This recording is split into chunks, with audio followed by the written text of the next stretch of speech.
Hi, everybody. Hi. We're a little late getting on because we had a little audio technical difficulties, but we think we got that all solved now, and everything's going nice now. Yeah. So it's our weekly Tarot Tuesdays live on Facebook, where we can all hang out and you can get your answers questioned, your your questions answered. Maybe you need your answers question now and then again too. Yeah.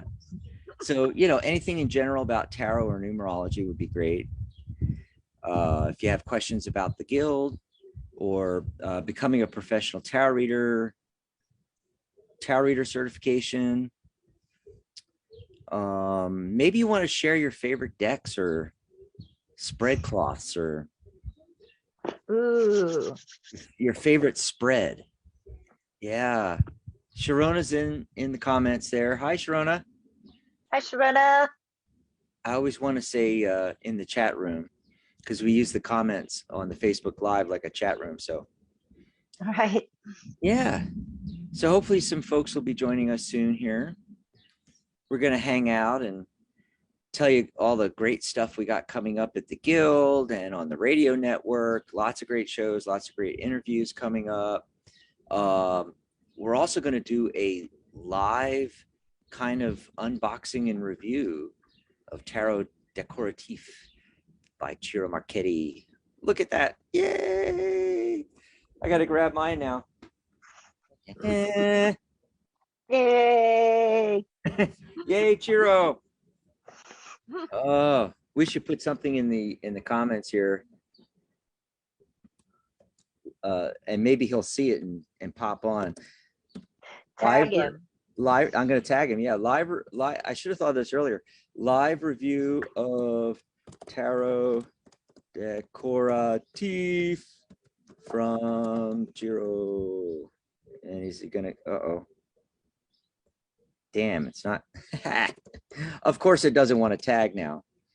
Let me try doing the @ sign. Oh, well, it happens. Yeah, so what's been going on with you? Oh, I found him. Here we go. There we go. Yay. So what's going on, Mary? Well, we had a blizzard last night, which was fun. So everything's covered with snow, and then now the sun's out and now the snow is starting to melt. That's the excitement around here. Oh, it was crazy. It was Talk totally about the weather just shifting. It was nuts. I mean, that's this area. It kind of it's it's Texas. It's several mini seasons within a season, Well, so. you get weird shifts in weather out here in the desert too. I mean, technically, like Phoenix is in the desert, but because it's 50 square miles of concrete, it tends to hold in the heat. Whereas we're actually in the desert. And so what'll happen is it could get really warm and then drop into the low 30s, overnight.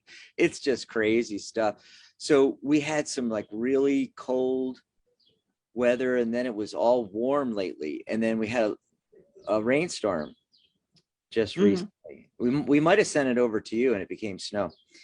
And then today it's blue skies, totally clear, warm in the 70s. I'm looking at my thermometer on the wall here. We're in the 70s, and you got snow and you're freezing. Yes, I'm freezing. It's the sun is out, but yeah, it's still like I don't know, maybe we're up to the 40s now. That would be an improvement. That would be terrific. But yeah, but other than that, crazy weather things. What have I been doing? I've been doing a lot of deck reviews and videos lately on YouTube. I've got one coming out later today that's going to be very controversial. Oh, wow. Yeah. We like controversial. So I'll post that in this group later on and see if everybody's shocked. It's shocking. Yeah. I'm just curious. I'm going to ask Sharona in the chat. I'm just going to call it chat, the comments. And you, Mary, how's my audio? It sounds good to me. I just wondering, got a different setup, and a lot of times when I do the workshops and different things, I have the laptop actually in my lap, Mhm. and now I've got it on a table. It's a little farther away. And of course, the new MacBooks are supposed to have incredible studio quality microphones, so I was hoping that it would still pick me up. Yeah, it sounds good. You know, a little bit earlier, it sounded like some wind around, but Yeah, you know, occasionally the wind comes up. yeah. Yeah. Yeah, as soon as I have my new studio built inside, I'll start doing that all the time. But I like being out on the patio. We have nice weather all the time. But I want to get that all set up before summer, because and our summer is like May, I mean, it's like 115 degrees. Right. And yeah, I want to get that set up before summer, before the hot weather, because uh, these new laptops are sensitive to the heat. And Mhm. yeah, I don't want to be out here during the summer. So I'm hoping to have a studio set up and everything, kind of like yours. I'm gonna have like Cool. what do you call it? Maybe like a sofa set up with a coffee table. I found some nice coffee tables where the top actually lifts up, and I could put my laptop on that, and then there's a hidden storage space inside, which is always handy. And It is always handy. I want Always handy. I want neat wall hangings like yours. Yeah, you should do it. You should do it. Oh, hey, did we tell people that they can also suggest any topics for the psychic spin this No, we're weekend only on just getting Saturday? started. Of course, we haven't got to that yet. No, the last one, remember, it was Sharona told us to do Are We on the Brink of World War III? Right. Yeah, and that went over really well. So I don't know what the biggest current events are right now. I know there's the Supreme Court nominee thing going on. We're watching that on the TV, and there, with the senators asking the questions and everything. And what else is going on, Mary, that we could do a Well, psychic spin on? a lot of people are interested in the use of hypersonic weapons that we see Russia Oh, using. And, I don't know if you followed, like, over the last couple years, especially last year, there was a lot of discussion of, our testing of hypersonic weapons. And I'm not sure that we have one that works yet.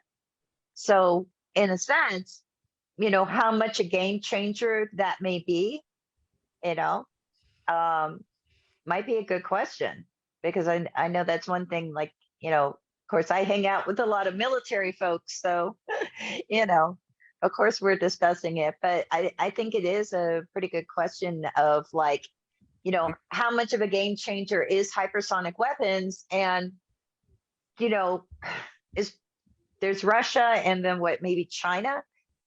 Who How does that change the dynamic politically, on a right. global scale? It might And be a little too dry. I don't know. and balance of power. Now, Yeah. on a more fun note, Sharona mentions, hey, Oscars. Yeah. Yeah. I mean, I don't see Oscars as, I guess, because we did Hollywood Insider for so long. Like, I just don't see Oscars as like a, because it's weird, right? Because I care about the Oscars. I watch them. I I even watched the live the Academy did for just the nominations, and all my friends are on the red carpet covering them, all of that stuff and everything. Yeah. But when I talk to people that aren't in, the entertainment field, You know, and Sharona, I kind of consider her like one of us, you know. Yeah, she's in the entertainment field, sort of. Yeah, you know, Yeah. she did hair and makeup, you know, she's part of the Yeah. world, you know. So like to all of us it's kind of important, but when I'm out there talking to like regular people or other tarot people or whatever, it's like they don't keep track of any of that. So, and you know, ratings have gone down Mhm. over the years, and there's always the, you know, it's it's Mm. kind of a funny thing. I'm thinking like what's interesting Well, to our listeners, you well, know. general public wise, I still think Yeah, the general public sort of cares, you know.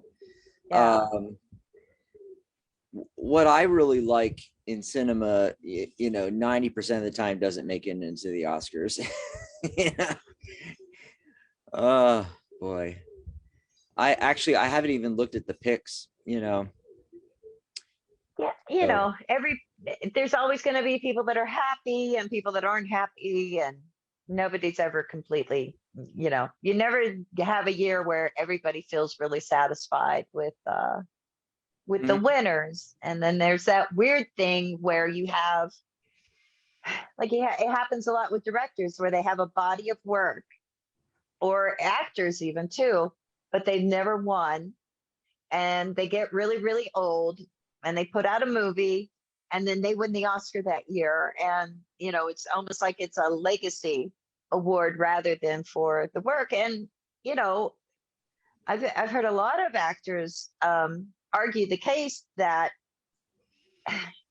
you know, if you're going to say who the best actor is, you know, in any given year, then, you know, that actor should be playing, like all the actors should be playing the same part in the same movie.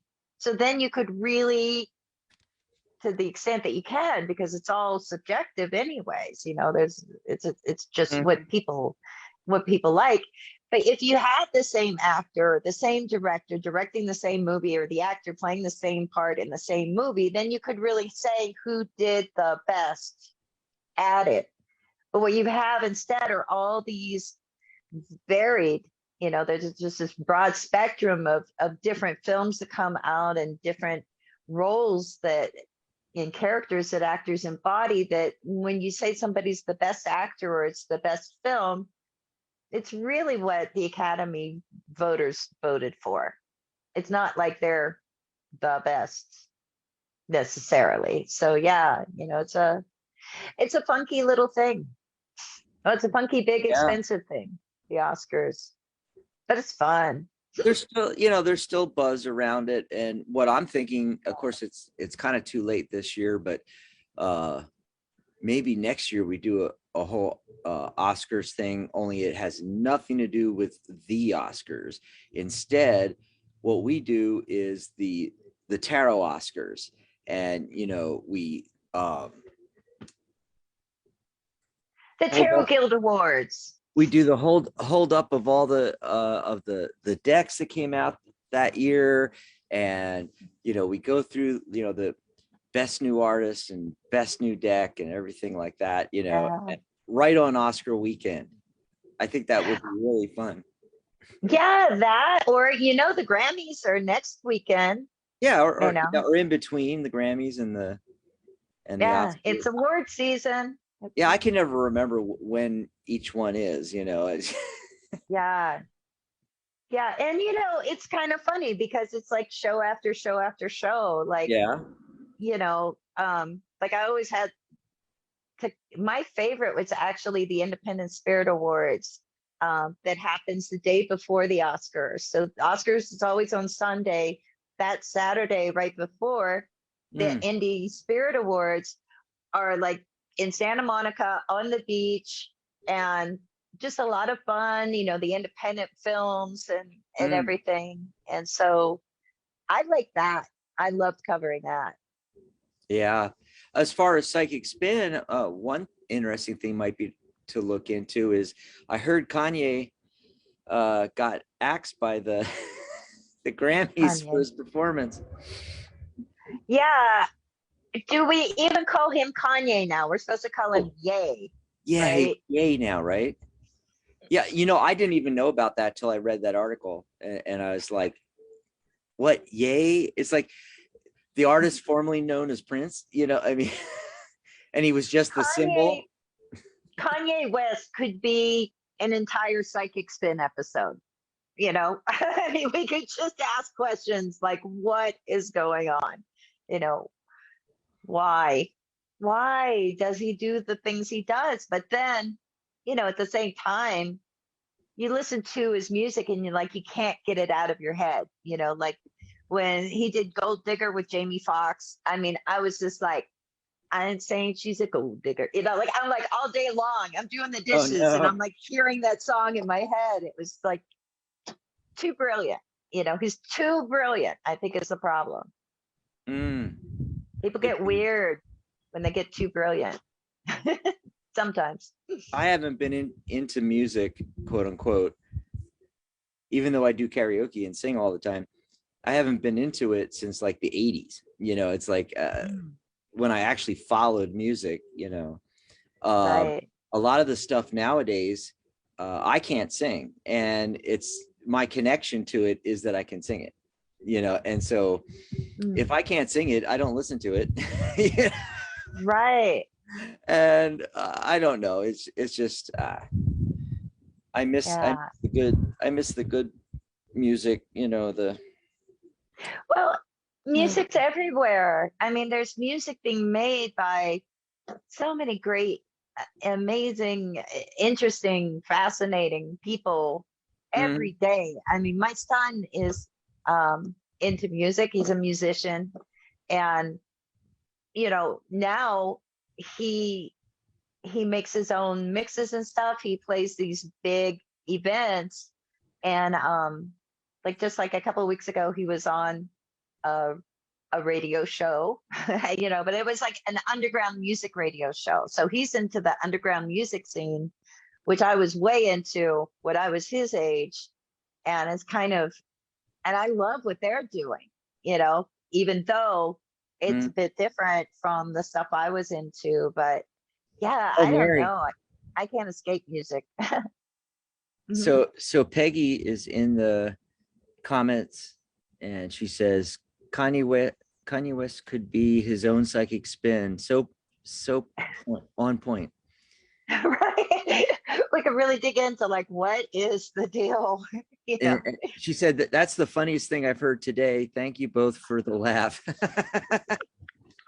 You're Yeah. welcome. So, when it's anything modern or newer or more contemporary, Yeah. that I get excited about, it's typically something that's a cover of good music. Mm. And good music is late 60s, 70s, 80s, early 90s. Oh my. So like I'll give you an example. So Sweet Child of Mine. Right. So Taken by Trees did a cover version piano based too.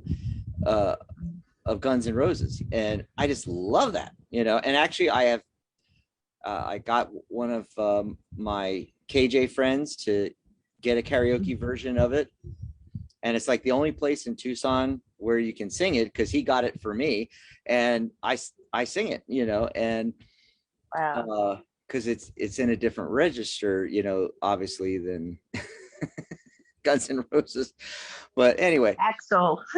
Axel Yeah. Rose. Oh, yeah. Wow. Yeah, I don't know. I mean, I just feel like, you know, it's like dance. Music is that universal language like dance is, like you don't need to like I always find it interesting, like who was it that oh, I can't think of his name now, but when you see a song that like maybe an American artist comes out with, and then you see it travel around the world and people are still singing it, even though that's not their native language or whatever. They learn the sounds and, they just relate to the beat, they relate to the rhythm and all Mhm. of that. And Oh it's the yeah, same. I always can relate to that. Yeah. So Yeah. I think it's always important. I mean, it's been hugely important in my life. And I don't Oh, know. I here's couldn't another imagine. example. Disturbed did Sound of Silence, Yeah. and it's huge, Yeah. but it's a song from the 60s, guys. And a lot of Right. people nowadays have no clue. They think this is, oh, look, new stuff, that's great. It's like, no, Right. it's 40, 50 years old, or however old Yeah. it is. Well, it's, like when my oldest son was growing up, he was in the School of Rock, Oh, and okay. that's what they did. I mean, his first teacher was from Frank Zappa's band, and he went on tour with John Anderson from Yes, singing Yes songs, and they learned everything. They learned all the old rock and roll. They did a Beatles show, they did a Led Zeppelin show. That was what it was all about, was taking these kids and them learning the songs, and a lot of times working with the musicians from the songs. Like he played a show with Robbie Krieger from The Doors. They did like a Doors show, and Oh, Robbie and cool. Ray Manzarek came to the show and stuff. And so I think that, you know, there is that continuum that happens when they do covers, or when they, even in rap, when they sample like, an older song. I mean, they're a lot of times they're sampling things from, even like the 40s, like old jazz, old blues and stuff, and like putting that into the mix. So I, I kind of love that that happens, because it does keep it alive. I mean, good music is good music, no matter what year it came out, you Oh, know? yeah. Yeah. So this, Much like a good tarot deck that came out real recently, the Tarot Decoratif came out yeah, last year by Ciro. I can't wait to talk about that. First, I want to put out there, I know we're just all chit chatting right now, but if anybody is watching the live and has a question, let us know. You got a question about tarot or even numerology, just a, general, something that's always been a burning question for you. Or maybe you're wondering about joining the guild and, what that entails, or how to become a professional reader, or how does our certification work, or workshops that we have coming up, my course, anything along those lines. If you have a question, just jump in the comments there and ask the question. And we might not be able to get right to it, but if we start the review, for instance, but we'll get to it. So ask questions. And then if you have suggestions for psychic spin. Oh, another one we always forget to mention is, like, if you have a favorite deck or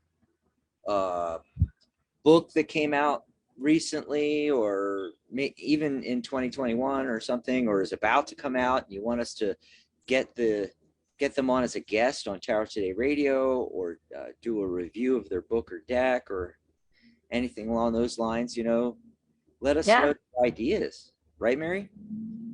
Yeah. We're always open to ideas. Yes, we Absolutely. are. So we're going to do a live review of Tarot Decoratif. Wow. Yes. Out from US Games in 2021, by Ciro I love the Marchetti, back. with a guidebook by Lee Bursten, who's written a few of Chiro's guidebooks. And Dax, we need to see if we can get Lee Bursten on Tarot Today Radio, because he's writing all these guidebooks. He did the Gay Tarot, he did the Zodiac Tarot, and I like the guy. I like his take on things. I'm like, Yes. he would be pretty interesting. And, for to make the FTC happy, you should say Tarot Decoratif. The U.S. Games was gracious enough to send you a copy. I bought my own copy. Yeah. But yeah, it's really an interesting deck. What do you think? Absolutely. I mean, and book set, of course. He wrote the book, and yes, I mean his take on. I love the spread at the end of the book. We'll get to all that when we pull the book out. I got to start with just the box. I mean, it's all about presentation. You know, you watch the unboxing of, say, Apple products like a MacBook or something, or iPhone or what have you on YouTube, and it's all about the presentation. You know, the quality starts with the presentation, and It's the packaging. I like the size, shape, and quality of the box, and the fact that it's not a flip box, it's one that actually pulls off like that, and you're right away presented with the book. And it's the whole presentation. Look at I mean, even the interior. Wow, you know, I mean,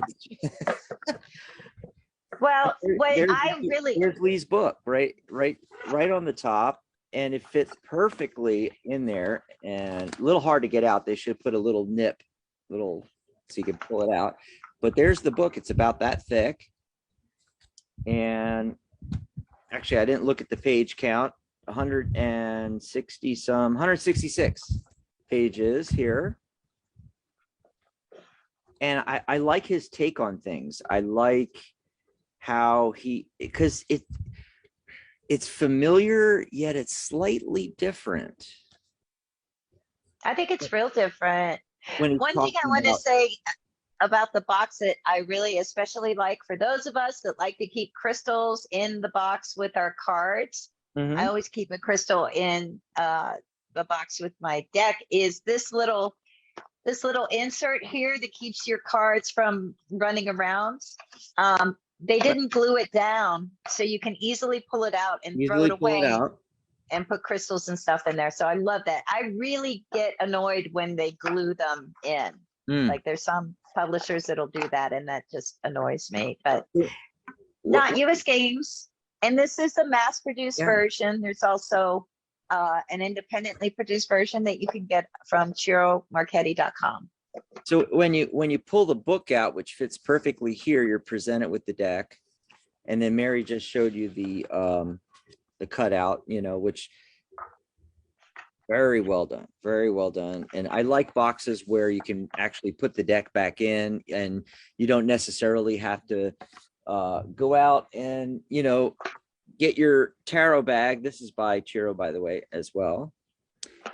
You don't necessarily need a box or a bag, because nowadays, from almost all of the major publishers, we're getting, you know, really high quality decks, and boxes. I'm sorry, even some of the because I was thinking of decks like that are self-published. Even some of the self-published ones, the creator has gone out of their way to source amazing boxes, which is not easy to do, you know. It's getting easier. And it's getting easier because when you look on like makeplayingcards.com, they have like a whole bunch of options, you know, which is really kind of nice. Absolutely. But yeah, this is a quality set put out by US Games. And again, you know, the independently produced version is available. Try to get that in frame. That's the spread that I was talking about. And he calls it the Power of 10 spread. And it's 10 cards, but what I like about it, it's 2 cards for each position. And it reminds me of your cross that you use on the radio show, only he's doing 2 cards for each position. Yeah. Definitely check that out. And the thing that is really kind of cool about it too is that you definitely want to read this book by Lee Bursten. It has a really, you know, several page, very in-depth foreword written by Ciro on kind of what his inspiration was for this deck. The thing that's kind of interesting is that he said he attended like a conference where somebody was talking, what was the guy's name? Russell Sturgis was giving a presentation on it's like it was his theory about the Tarot de Marseille, and what he saw as a connection with the Cathars, right? Or the Cathars, right? I've heard it pronounced both ways. And, not all scholars agree, as we know, on the origin of anything tarot, including the Marseille. But, that presentation that the guy gave, like, inspired Ciro to kind of dig into the Marseille, um, when he went to create the tarot decorative. So you see the Marseille titles on the cards, and it's really kind of they're so beautifully done. Like, just to show you, this is the full card. You can see that, and Oh, to give wow. you kind of a contrast, you see, I have a Marseille deck here. This is Jodorowsky's Marseille with Philippe Camoin. But this is like, I love that he did his own take on it, you know? And it's really, if you compare it to Camoin's, you've got that Uh-huh. kind of like, you see how modern Chiro's take is on it. Yeah, he's still carrying the bag over the thing, and he's got the, if you can see those side by side, Yeah, he's and got the staff, he's I got the wanted to bag, he's got all I of wanted to that. Yeah. show that in the book, because when you are reading through the book, he's putting up the original Marseille next to the Yeah. Decoratif version, and you can really see the inspiration, how it's there, but it's a modern take on it. It's gorgeous. It really is. And for people that aren't familiar with the Marseille, yeah, that's what they look like. And he really goes so in depth, uh, in a way that I don't, I mean, there's so many deck creators out there that just do what they want to do. And, they have every right to. It's like, okay, here's my version, here's my deck, and maybe they tell you why, or maybe they don't tell you why, but it's almost like he presents an argument for the choices that he made. And I was reading through it, and I'm like, it is so cool to get to know this stuff, because I don't feel like that happens a lot Mm-hmm. with deck creators, where they really dig into it. Usually it's just like, this is my version of whatever, this is my deck. you know they try and want to make it just speak for itself. And then on the And that, minors, how mm, in Marseille it's just the symbols, but Ciro has added a small image on yeah, each one. vignette. So it kind of blends the two traditions together a little bit, which, by the way, makes it a lot easier for someone like me that, is not a Marseille deck reader, to actually enjoy it and be able to use it.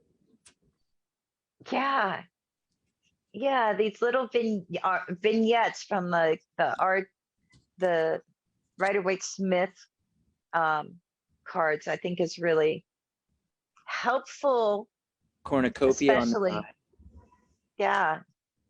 And they're just blended in so nicely. Like, I don't know why, how some cards, they stick out to each other, like the Three of Pentacles, just the way he did that. And you see the guy working there, but the way Oh that yeah. smaller image is just blended in, you know, like they're not they're not disruptive. You know what I mean? It's not like you have like just a Marseille style card, which would be, you know, like three coins, right? Uh here's an example.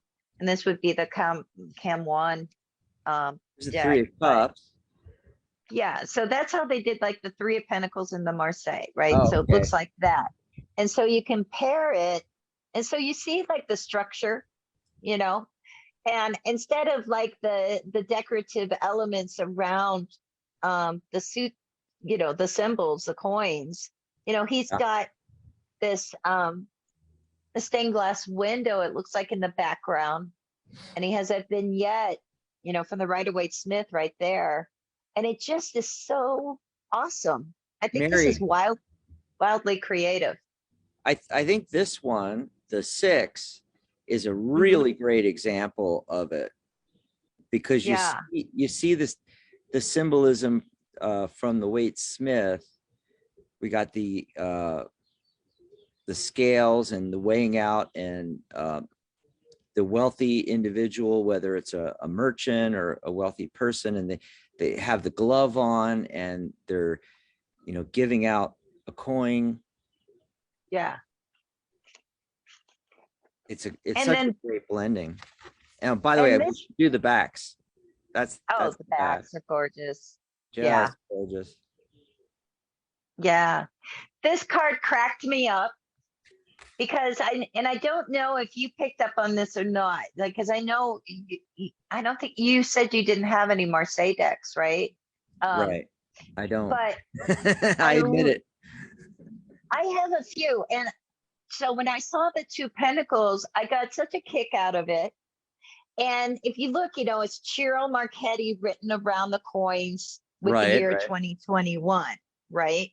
And I think people might look at that and think like, what, But that's what they do, Like here, you see the same thing. And on historical decks, you'll see that sometimes on the Ace of Pentacles or even on the 2 of Pentacles, you'll see a name and you'll see a date. And so I love that that's that classic, kind of shout out. What was that he the date does. on that one? Was it 1291? Well, this one, A little blurry. 14. Well, this one, because it was Jodorowsky, and yeah, on Shiro's is 2021. Okay. You can see at the bottom. And then when Jodorowsky and Kim One did theirs, they did theirs in 1997. But if Pierre-Philippe Kim One is the heir to like the last Marseille deck printmaker, and so this is his family, tradition or whatever. So he has the year 1471 to 1997 on his. But I don't know. That card made me smile when I saw it, and I'm like, that's awesome, because it's like just another way to continue the tradition, And I think it's such a unique deck that kind of, it's like it's in its own lane, Oh, and because of those vignettes that he put in the minors and just you can see how thick everything. it is. Yes. What about the card stock, Mary? Well, the card stock's really interesting because very recently I purchased my first independently produced Ciro Marchetti deck, right? I couldn't resist the Mystic Palette Tarot, which is actually his latest deck that's out there. And there's not a mass produced version of it available. And it came in 2 different colors. I did a video about that. I was like, oh my gosh, it took me forever to decide which version I wanted. But so I compared the cardstock to that. And plus another reason that I wanted to mention that deck is, we were talking about the Fool, and the Fool in this one is holding a Marseille card, the Marseille Fool. Oh, yes. So it's just really cool. But, so this is the US Games Tarot Decoratif, which I don't know what the independent version of it is like, but I would assume it would be the same quality as the Mystic Palette. These cards are thinner and flexible, and it's actually my favorite kind of cardstock. Ciro's Mystic Palette is a thicker, I think you would call it more substantial cardstock. More substantial, yes. I like that. And it's a little bit bigger than, the Tarot Decoratif mass-produced version there. It's a little bit taller, a little bit about the same width, and we're just talking like, fraction of an inch, like maybe that's a 1/4 inch taller. But yeah, so these are thinner cards. And like I noticed, I think like a lot of people, we read a lot of reviews about decks. And one thing that, you know, for weird reasons, I think it's for weird reasons that cardstock has become such a thing. Because when I see people talk about cardstock, I often think to myself, like, what are they looking for? Because me, I'm a riffle shuffler and I'm a full-time reader. And Right. so my cards have to, stand up. There's a lot of decks I've gone through, that have been destroyed from doing thousands of readings with them. So I'm looking for good cardstock, like the US Games version of the Tarot Decoratif. I'm looking for flexibility so I can riffle shuffle them. And, to me, the cardstock with this is good. The cardstock with the Mystic Palette, I think, is more along the lines of what everybody else thinks is good cardstock. It's thicker, Uh-huh. and I am still breaking it in because there's not a lot of flexibility after, a couple weeks of like just practicing shuffling with this deck. I'm starting to kind of, but thicker cardstock also makes a deck bigger. And so Yeah. we think of it in terms of what, there's 78 cards in a deck, right? Now, you held up earlier, this is how thick the deck is, right? Of the Right. Tarot Decoratif compared to how thick the deck is of, if you can see the difference there, Yeah. you I know, can see it. the thicker cards make for a thicker deck. And if you have smaller hands, you're like, ah, just Well, it's saying. also the size, and I wanted to show here. I've got the Grand Lux. Where's Grand Lux? Here's Grand Lux, and then I've got the Decoratif size, and then I also pulled in the Legacy too, because this is like mass produced from what, 12 years ago. This one, 11. You can Right. actually, I don't know if you can see it with the camera, but you can see the wear on these cards because I've used them for so long. But the Decoratif and the Grand Lux are exactly the same size, pretty much. However, the Legacy mass produced, you can see it's quite a bit smaller as far as height and width, and it makes it so much easier to shuffle, for sure. Yeah. Yeah. I mean, I prefer the larger cards. To me, it's not a tarot deck if it's not got size to it. I mean, my God, some of the, in the old days, you'd see people do it, and the cards were like this, and they'd be laying them out, and I think the Legacy size is really perfect for someone that has smaller hands or wants to do a lot of rifling. Nowadays, a lot of us do the hand over hand one, and it really doesn't matter as much. And if it's really wide like this, where I have short fingers, I can hardly hold the thing to do it that way. You can turn the deck up and down and do it, shuffle it that way. So it's kind of a quandary for me. I want the bigger size cards, but if you're using it every day, whew, it's Yeah, it's fun. hard on the hands. But one of my favorite of his decks is was the Gilded Tarot when it first came out. But he also has the Gilded Royale version, which Right. is like the newer one, and it's really become one of my new favorites. And I have the mini version. So this is the mini version, the mass-produced mini version of the Gilded Royale, and you could tell how much smaller the mini version is Well, compared that's so to. funny. I was going to bring that up because I saw on his website how he had miniature versions of the deck, you know, and I still think that's really cute though, you know, and imagine, you know, They're great. you could just throw that in your purse or throw it in your pocket or whatever, Yeah. and pull out this deck and it's like, zzz, oh, there you go. Yeah, I love them. And you know, I kind of like, you know, I'm not like the kind of collector that, you know, is going to some auction and bidding on some ancient deck or something, you know, or Sure. or buying, you know, reproductions that cost a couple $100. Like that's not, you know, for me. Like I can't justify it, right? But there are, you know, like Los Scarabeo did a Anima Antiqua series. It's still ongoing of reproductions of horse, you know, historical decks. And what you find with that is that, you know, these decks were small. There's a lot of decks that were so much smaller. I'm trying to think, here, And you know, I've got this a is a, question for you too.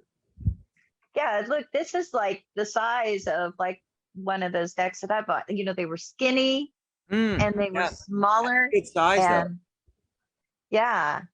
And so you compare that to like, you know, today, you know, and you can see it's like a, you know, a big difference. So it's like Right. what I kind of feel like what's happening now with the size of cards and everything is really kind of, you know, maybe it is like sort of just a sign of the modern age because we've got like so much variety. You can get cards like in all different kinds of sizes from those gigantic, you Yeah. know, what seems like gigantic oracle cards to mini decks like the one I just showed. I got a question And and a comment.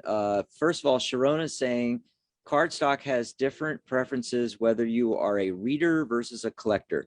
And I think nowadays, one of the factors is that we do have so many more collectors versus readers because yeah, back when we started, there was a handful of decks. And by the way, that dovetails nicely into my question, which I was going to ask you. Wasn't the Marseille the deck that you actually started with? You yourself? no, Oh, okay. Well, mm-mm. what was it? Because I remember you saying it was different. You didn't start with the Waitsmith. You started with something else. I could have sworn you told me that. No, Okay, maybe I'm or did thinking of I? someone else. Maybe I don't No, know. wait. I'm trying to think, you know, like I'm trying to think of when I got my first Marseille deck. It was pretty early, you know. You know, here's what happened was that I I think the very first one I got was just a classic Rider Waite Smith, you Oh, know, okay. like everybody else. But shortly after that, I got a Marseille deck and I got a Thoth deck. Because in Oh, my mind, I'm like, okay, there's three different traditions of tarot.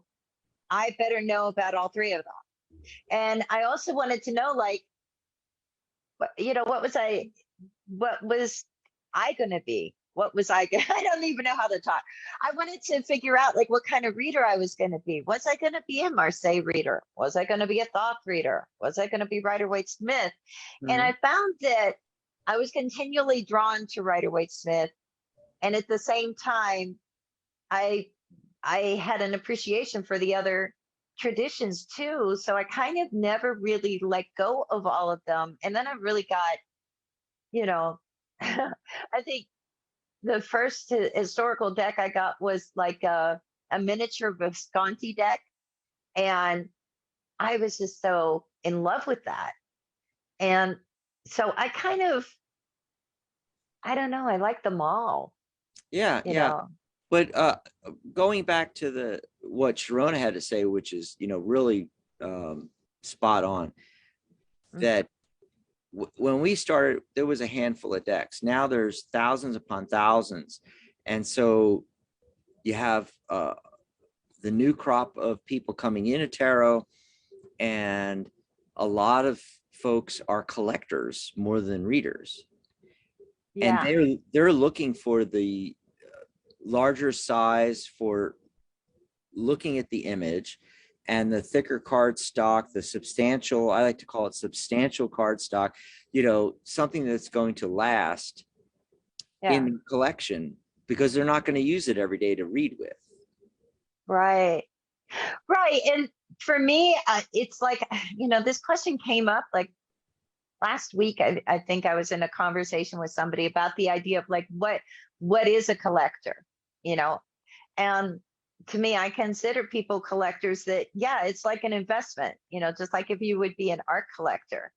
Now, at the same time, I have a couple hundred decks, let's say conservatively, but it's not because I'm collecting them. Once they go out of print, then I put them aside. And I have decks I've never, used, that I just want to have in my collection, so to speak.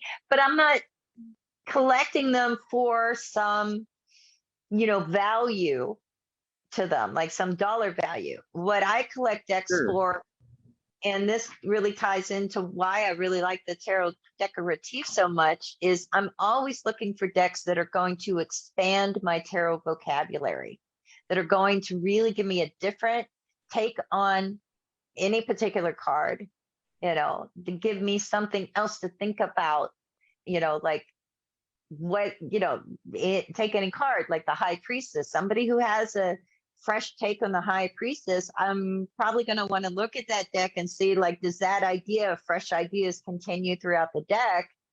And chances are, if the artwork speaks to me, I'm going to buy that deck. But that's just me. Because I'm always looking for new ideas of new ways of looking at the cards.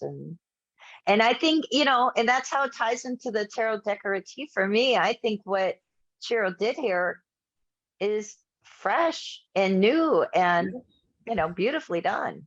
Oh, I love the box. Oh my God.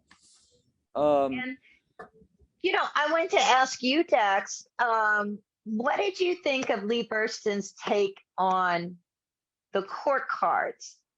That idea of seeing them in the light of, pages, in the light of the Fool, and knights in the light of the Chariot, and the queens in light of the Empress, and kings in light of the Emperor.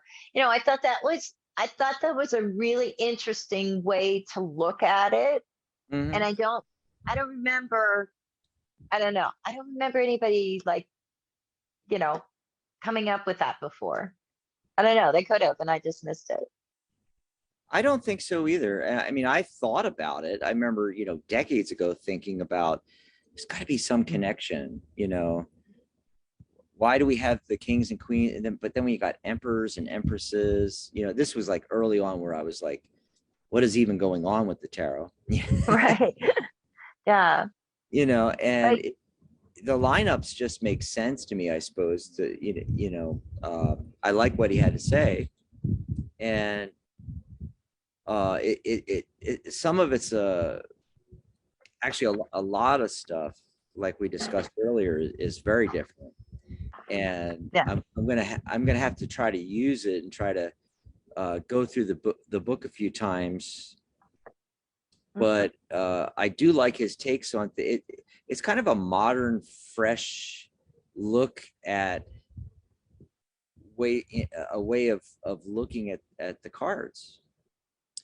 Yeah. And, the other thing I wanted to mention was today was the first time that I actually noticed that the 8 and the 11 is swapped. Right. That's Marseille. That must be a Marseille thing. Yeah. Where strength is 8 in Waite Smith, and 11 here. Yeah, it's that whole thing of, that eternal question, right? That people answer in all different kinds of ways of why Arthur Edward Waite switched the strength and the justice card. And, right. My gosh, I've heard a lot of arguments for the reason why, and then, people will give this big, huge explanation, and then somebody will come along and say like, well, that really doesn't make sense. I kind of feel like that question alone is has like led to 1,000 discussions, on tarot boards and now on social media. And I feel like it always will. It always will. But yeah, traditionally in the Marseille decks, yeah, it's that's what he switched around. Trying to think here. Let me just grab this. So yeah, justice and strength card here, so yeah, that's the traditional justice at 8 and strength at 11. And it's, you could also argue that it doesn't matter, there's always that argument, like it really doesn't Oh my God, matter. it's so funny that you said that. I had myself on mute because the wind suddenly picked up here on the patio. But to me, it doesn't matter. It really doesn't matter. But the numerologist in me is like, well, I can see the connections. It makes so much more sense to me that strength would be 8 and justice would be 11. 11 is the master illuminator number, and there's that implied balance with the 2 1s, which is what you get with the scales and what's going on in the justice card. And 8 being abundance in numerology, and all true abundance comes from first having the inner strength to go after that abundance. You see, the people. Yeah, and there's the Kabbalah argument too, in the Golden Dawn version of Kabbalah argument. And I kind of feel like I feel like anybody can make it fit. I've heard the astrology argument for it as well, for the reason they're switched. And I just feel like it's really okay, because like we're finding all these ways to relate to it. And, if it makes sense to you, what else matters, kind of, I think. Right. Yeah. We constantly tell all our students that's what really matters is, you're creating another language in your subconscious when you're studying and developing your knowledge of tarot.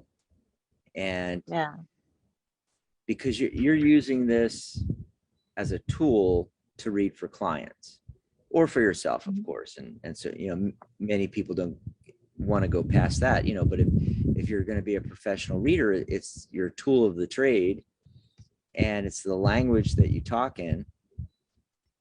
And the symbolism and the meanings of the cards, what's important, along with the numbers and the numerology aspect of it, it's all what it means to you, because that's the whole idea.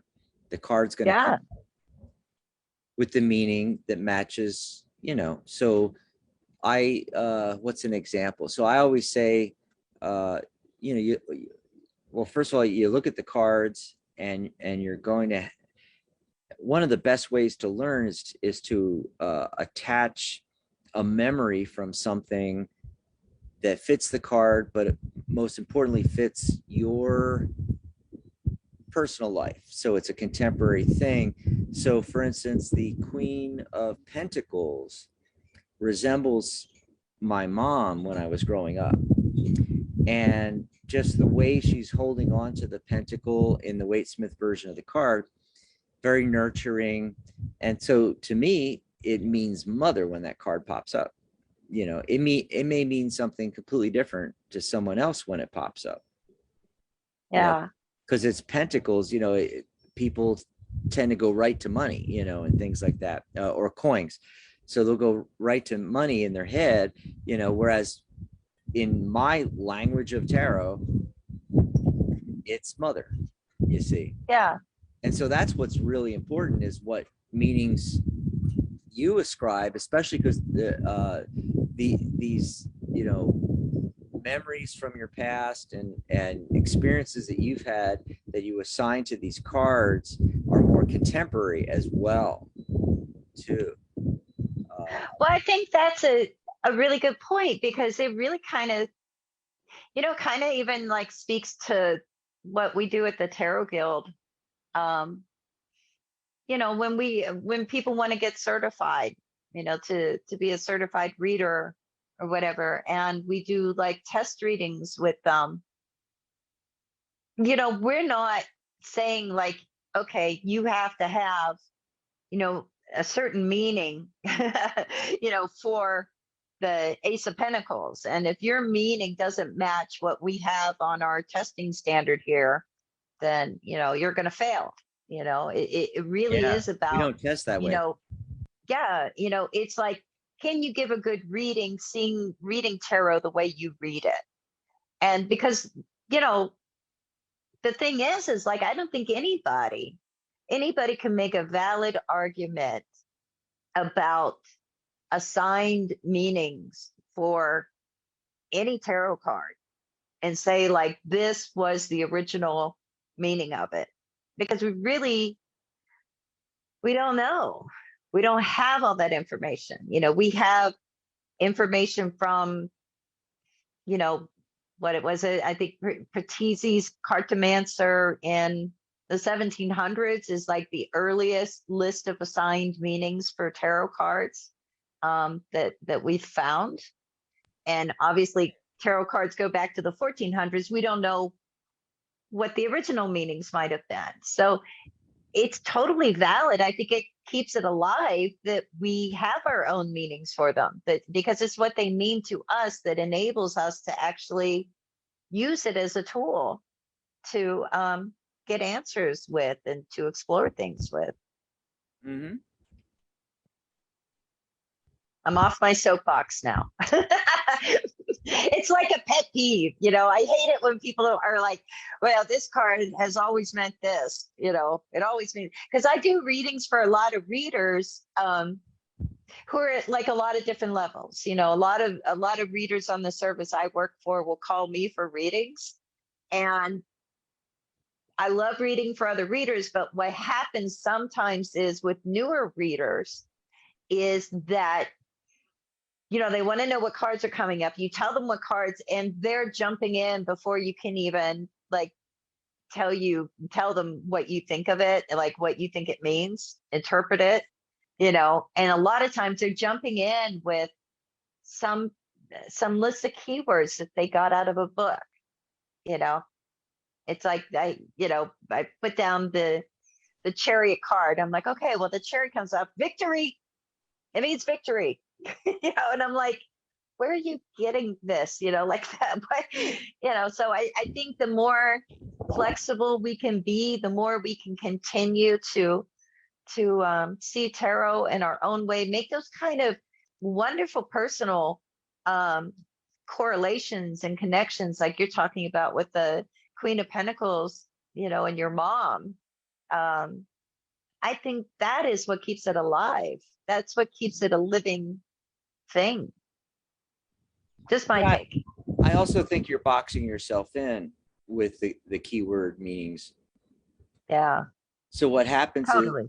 that real good reading happens when you're in touch with your subconscious mind, and through the subconscious mind to your higher self, and when you're getting intuitive information.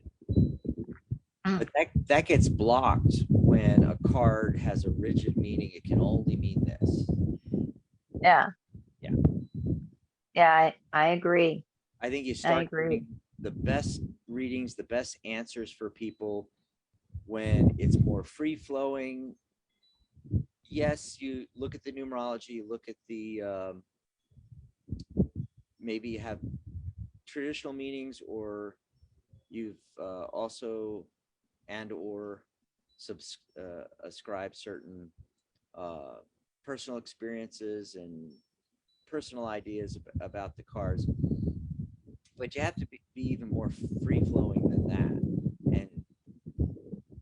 look at all the cards in the spread and let the answers just come to you. Yeah, and you have to be in the moment. You have to be present. You have to be listening to the question. You've got to, kind of um, allow the cards to respond to the question being asked rather than, because that's something that comes up a lot with like correspondences, like people that, want to do readings with the astrological and the sometimes alchemical, the Kabbalah correspondences. And if somebody comes to you for a reading and they're like Joe Schmo that runs their own mechanic shop, and they're just normal person into like regular everyday things, and maybe they don't know anything about astrology, maybe they don't know anything about Kabbalah, and they just want to know, like, hey, am I going to be in the red this month with my shop? And you're doing a reading where it's everything but something he can understand. It's like, wow, your Libra is, you've got Jupiter in Libra. I don't think that's going to work. I mean, I think a lot of times, like all the things, all those keywords, all the correspondences, it's like if they don't connect to the person that you're doing a reading for, then it can kind of be not such a great reading experience for somebody, because it's like you're telling them a bunch of stuff that they don't connect to. But that's just me. That's just my take on it. Just give them the answer. Yeah. Interpret all of that. Use that to interpret it, reading the way that you do, but just give them the real answer, Yeah, and most of the folks coming for a reading, I mean, they want the answer to their question. They don't care how you're getting it. Yeah. They don't need to see the cards. Most of us are like this on a Zoom call. Yeah. I just did one this morning, and I'm not holding the cards. I know people do that, but I don't do that. They're asking me a question. I'm talking to them. I'm coaching and I'm pulling cards, and I've done their numerology typically ahead of time as well. Given them that, I typically go over the numerology, then I start pulling cards. And that's just the way I look at it. Yeah, it depends. It depends. Some people want to see them. Some people have some idea of tarot. They like the cards. That's why they're going to a reader. You got, again, that idea of being flexible, to be able to serve, your clients in the way that really is going to resonate with them. Yeah, like my client this morning was a tarot reader. So I did talk about the cards, because it was them. Anybody else, I wouldn't, unless they, really asked me about it. And then I'm kind of hesitant because you don't want, like, what you've been finding on the service with with newer readers, jumping in. It's like, but doesn't the Knight of Pentacles mean this? Things like that. Oh my God. You know what? Happened to me? Oh my God. So this was like a while back. I'm reading for a reader who went to another reader about a reading that I did. Okay. Did you follow any of that? And yes, I did, amazingly. And she says to me, right? She's like, well,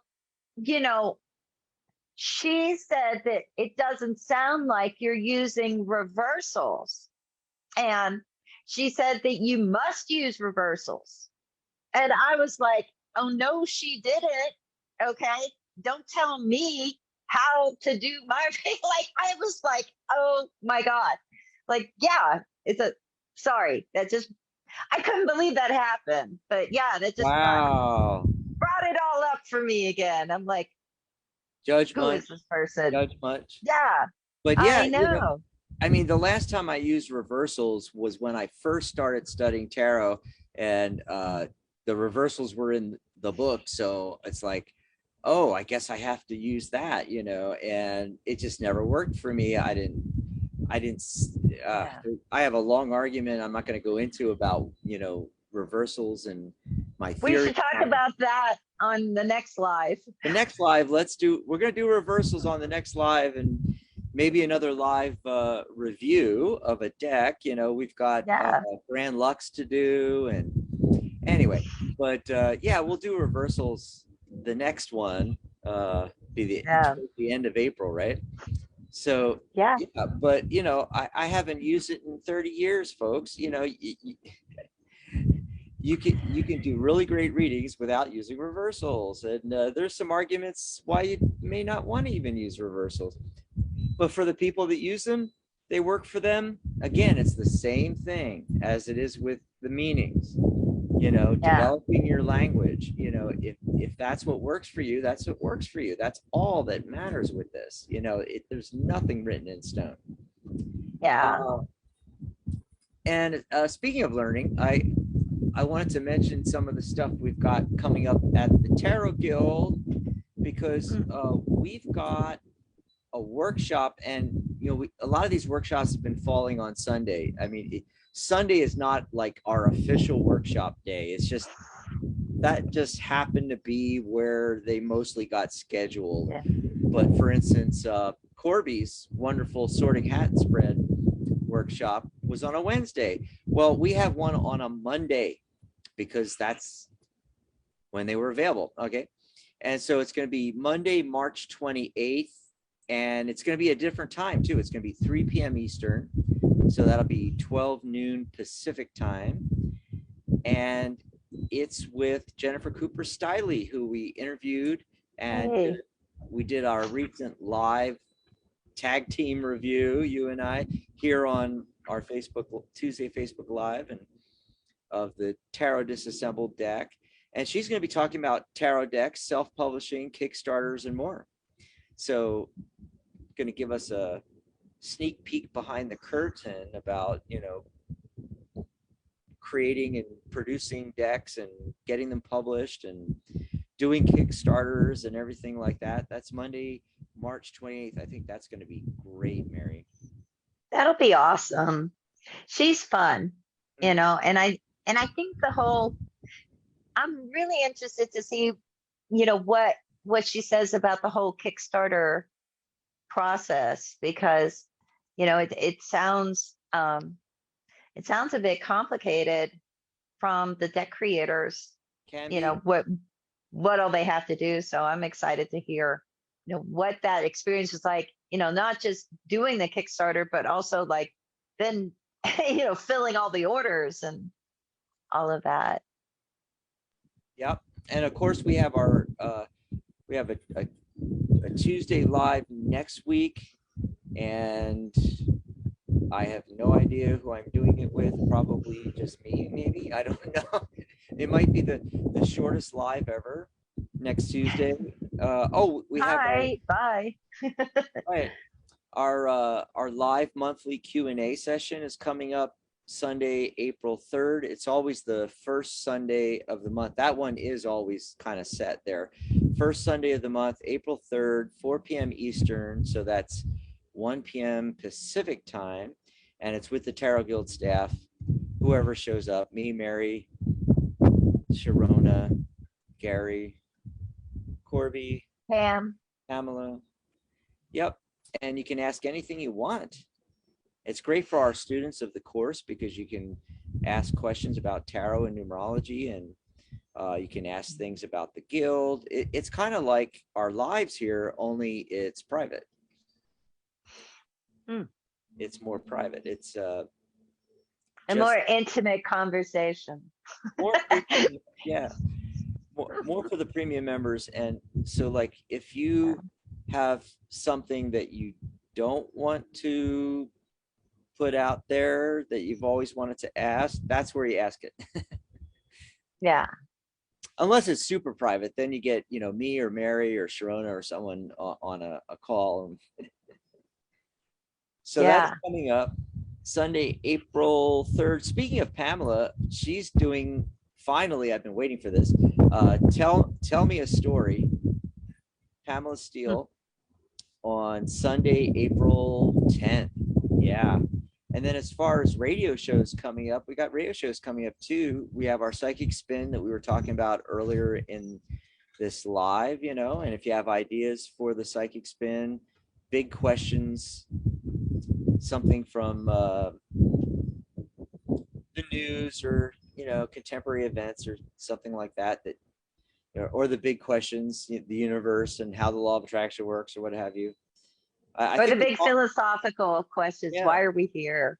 we need new ones because I think we've answered almost everything over the last few years, and basically we're asking the tarot to tell us what we need to know about that.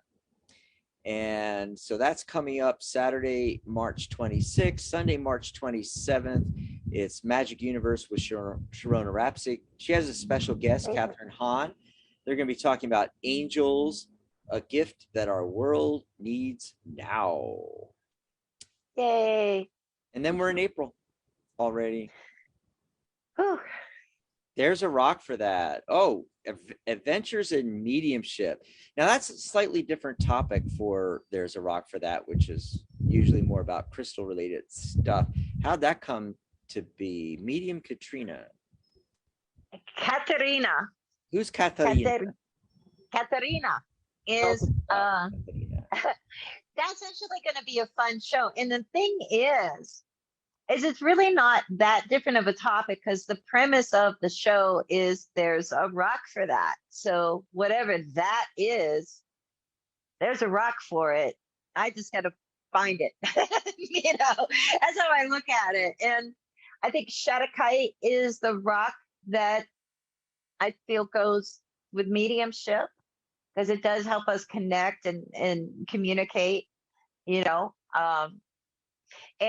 Katerina nice. is a lovely woman that I met, I want to say like 2-3 years ago. I got invited to do this light worker intensive. And I mean, it really was intense. It was like this 3-day thing of, gosh, it was like 6 hours a day of training. And mediumship was part of it. Healing work, remote healing, doing, all doing all kinds of readings. I mean, it was everything. And what was really interesting about that process, one, I made friends. But in Katerina and I just really, really hit it off. Now she was really pulled into the mediumship thing. Like she was already doing it when she took this intensive. And through the intensive, it's like, they kind of pair you with somebody and you practice. And so ever since then, 3 years ago, she and I will kind of brush up on those skills. We'll get on a call together and work on different things. And it was funny because it was like that for her, it was like really the mediumship thing. For me, I discovered that what I really loved doing and ended up being good at was aura drawings, which was like a bizarre thing. Like I'd never done it. I hadn't really heard of it and never tried it.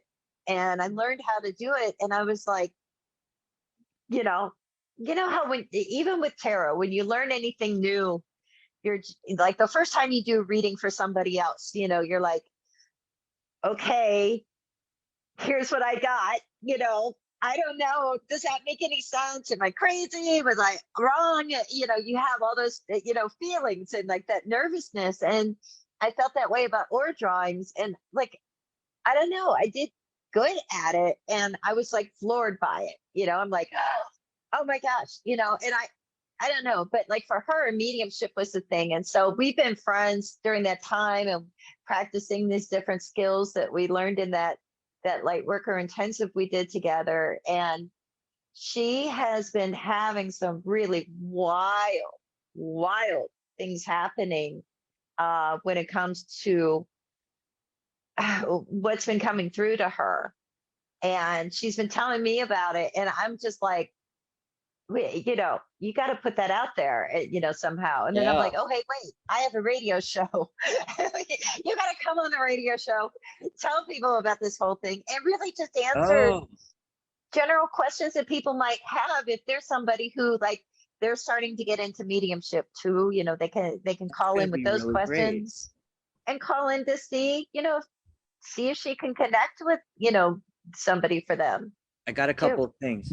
Well, one is back in the early days before we went international, you know, and the Tarot Guild was just San Diego. At one of our Yeah. meetings, um, we had one of our members brought in his equipment because he did aura photography. Ooh, yeah, And that was just amazing. He would do the order, he would do the photography, and then he would interpret for, and yeah. he did The all of it. colors and There stuff. was like Wow.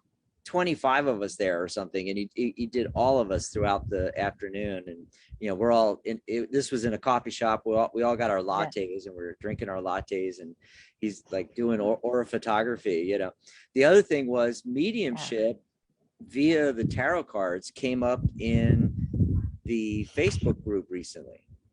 Right. Tara Vita, I think, asked that question. Oh, was it Vita? Oh, great. Yeah. Yeah. And I thought, Yeah. wow, okay, there's a topic for one of our nice little workshops, you know, to have a discussion Yeah. on mediumship through the cards. I think a lot of people are interested in that.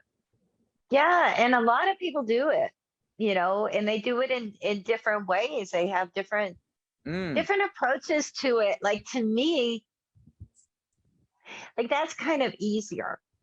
Like, I find it's easier. It's a lot easier, you know. Okay, I don't know if I'm offending like all the mediums in the world that are listening to this, right? If they are listening to this, you know, but they're mediums, they probably know I'm saying this. You know, but I think it's so much easier to try to do a mediumship reading using tarot cards, because you've got a medium, har har, a medium to to work through. Yeah, that's what I was right, thinking. you know, you have like a portal. You can ask the tarot any question, you Oh, know, it and reminds, that's easier than like waiting to hear, see in your head or yeah, something. yeah. You know what it reminds me of? It reminds me of using the Ouija board. Only Yeah, tarot is infinitely better than the Ouija yeah, board because you have so much more to work with in all the images, all the symbols, 78 cards versus the board with just the numbers, the letters, and you letters. know, Yeah, stuff like that. Yeah. So it, to me, it's a medium to work through. Yeah, it makes so much sense. I mean, it's like much fat. We should put yeah, a panel together. I was thinking if we could find a lot of people, because you said a lot of people do that. Well, where are they? yeah. Okay, put your hand up if you do mediumship through the Write it cards. in the comments. Yeah, Yeah, you know, comment on we this would live love to and get let a us panel know. together of like, you know, half a dozen people or something that that work through the tarot cards with mediumship, and everybody can give a little flavor of how they do it, you know, and people can get Yeah, ideas and try it out themselves. yeah, that would be fun. I Yep. think it would be fun. I think it's a fun topic, you know, and I think it's just so much easier, you know, because I've been like, sometimes when like Catherine and I would do like a practice mediumship session, you know, it's like, you know, I do automatic writing. And Mm. I mean, you know, when I look at like what I've written, I'm like, this, what is this? You know, I mean, and you know, you'd have like maybe one or two things that would make sense and like be like a clue or whatever, but it's not, you don't get to tell the story or like a full sentence like you do with tarot, unless you're getting that either from describing an image that you're getting clairvoyantly, or you're getting a message clairaudiently. You know, I just feel like it's a smoother reading that you get from using tarot cards to do it. But that's just me. Oh, and I got something I want to say, and that is, so if you're like me Mhm. and you've been maybe a little timid about the Marseille deck, you got to go out and get Tarot Decoratif, because if you're a Waite Smith reader, if you've always used that deck or those kind of decks, and you've been a little hesitant, you've thought about it, but you weren't quite sure, Tarot Decoratif is the nice bridge between the two. Yeah, I like that. I think that's true. I think there's a lot of Rider-Waite Smith readers that will never look at a Marseille deck, will never pick it up. I mean, and the reason I think that is because because they'll say things like, well, I don't want any decks that don't have fully illustrated pips, and it makes me a little sad. And I feel like, calling it a bridge and maybe getting people to like kind of even learn something about the Marseille, because the book is really great, and I think that he's opening the door, for people that otherwise wouldn't even go there. Awesome. Yeah. Well, let's see. Sharona says a lot of mediums or platform psychics don't hold cards when they work, but privately admit that the cards pop into their consciousness doing the platform work. Aha! I love that. I love that. Because they become like another symbol, right? Because there's that whole idea of like working with psychic symbols, developing your own psychic vocabulary. And you hear it all the time with like, mediums on TV, right? Like Teresa, the Long Island medium, she'll be like, okay, I'm seeing red roses. That is my symbol for blah, blah, blah, and there's like books written on psychic symbols. So I don't see why the tarot cards wouldn't function in that same way in their subconscious. I guess it depends. It's all about how they get their information, what the connection, how it's coming through to them. I don't know. It's fascinating. It is. It'll make a great conversation for a workshop for sure. Yeah, and everybody tune in to hear what Katarina has to say. Yeah. On the first Saturday in April. April 2nd. Absolutely, she'd love that. And she even said, hey, if anybody, because she's Cuban, and so she's like, if anybody like speaks Spanish and wants me to answer in Spanish, I can do that. I'm like, that would be great. I'd have no idea what you guys were talking about. That's so cool. That'd be terrific. I'd love it if we were bilingual, but then I need to learn Spanish. Didn't even know. Okay, well, you have 5 days, and I can do it. Well, this has been fun. Thanks for hanging out with me and Sharona. And Peggy was the only other one that I actually saw them say something. So hi, Peggy. Bye, Peggy. Hi, Peggy. I don't know who else was here, but they didn't say hi, so I'm not sure. But I hope you guys had as much fun as we did. Yeah, I had a blast. Yeah, this was good. We'll be back on Saturday, Tarot Today Radio. Yes, we'll see you in the chat room, everybody, on the Tarot Guild website. Awesome. Bye, everybody. Bye-bye.